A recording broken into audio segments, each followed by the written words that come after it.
Mall ready అయింది, target కూడా fix అయింది, యాక్షన్ ప్లాన్ అమలు చేయడమే తరువాయి.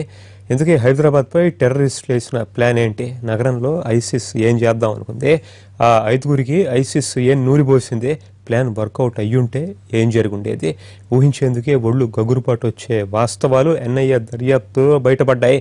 5గురు ఐసిస్ సానుభూతి పరువుల్ని కోర్టులో హాజరుపరచబోతున్నారు, మిగిలిన 6గురిని ప్రశ్నిస్తున్నారు. మరోవైపు ఎన్ఐఏ అదుపులోకి తీసుకున్న 5గురు సానుభూతి పరులు వనస్థలిపురంలో షెల్టర్ తీసుకున్నారని తెలుస్తోంది. ఎన్ఐఏ ప్రత్యేక బృందం ఆయా ప్రాంతాల్లో పరిశీలించింది. ఐసిస్ ఉగ్రవాదుల కుట్ర, ఎన్ఐఏ దర్యాప్తుపై మరింత సమాచారం మా ప్రతినిధి రాధాకృష్ణ ఇస్తారు. రాధాకృష్ణ, ఐసిస్ ఉగ్రవాదుల కుట్రకు సంబంధించి పోలీసులు కేసు ఛేదిస్తూ ఉన్నారు, వాళ్ళకు అందుతున్నటువంటి పూర్తి వివరాలు ఏంటి? పరితోష్, హైదరాబాద్లో విధ్వంసం సృష్టించడం ద్వారా ప్రపంచ దృష్టిని ఆకర్షించాలని ప్లాన్ చేసిన ఐఎస్ సానుభూతి పరుల కుట్రను ఎన్ఐఏ నిన్న భగ్నం చేసింది. వీళ్ళందరినీ అదుపులోకి తీసుకుని 5గురు పైన కేసులు కూడా నమోదు చేసి వాళ్ళని విచారిస్తున్న పరిస్థితి ఉంది. మిగతా 6గురిలో ఒకరిని ఇప్పటికే నిన్న రాత్రి విచారణ చేసిన తర్వాత వదిలిపెట్టింది. మిగతా 5గురిని కూడా ప్రశ్నిస్తున్న పరిస్థితి. మొత్తం 5గురు పైన మాత్రం ముందుగా కేసు నమోదు చేసింది. ఇందులో ఏయుటి అనే సంస్థకు వీళ్ళంతా కూడా అనుబంధంగా పనిచేస్తున్నారు. ఆ సంస్థకు సంబంధించిన సౌత్ ఇండియా ఇన్ఛార్జ్ కూడా ఇస్మాయిల్ యజ్దాని అనే అతను కూడా అదుపులోకి తీసుకున్నారు. అతను కూడా ప్రశ్నిస్తున్నారు. ప్రధానంగా వీళ్ళంతా సిరియా నుండి ఆన్లైన్ ద్వారా మాట్లాడుతున్న వ్యక్తులకు వీళ్ళంతా కూడా అనుబంధంగా పనిచేస్తున్నారు అనేది ప్రధానంగా ఎన్ఐఏ జరిపిన దర్యాప్తులో తేలింది. వీళ్ళంతా ఐఈడి బాంబ్స్ తయారు చేయడంలో నైపుణ్యం సాధించారు.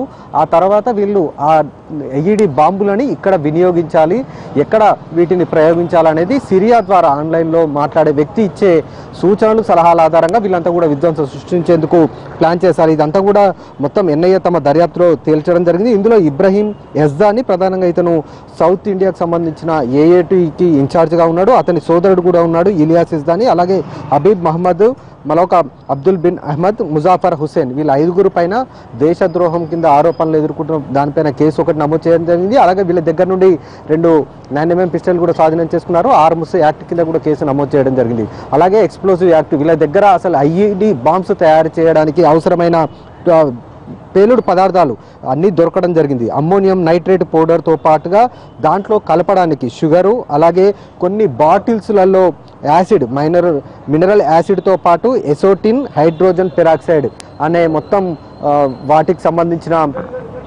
మెటీరియల్ కూడా స్వాధీనం చేసుకున్నారు.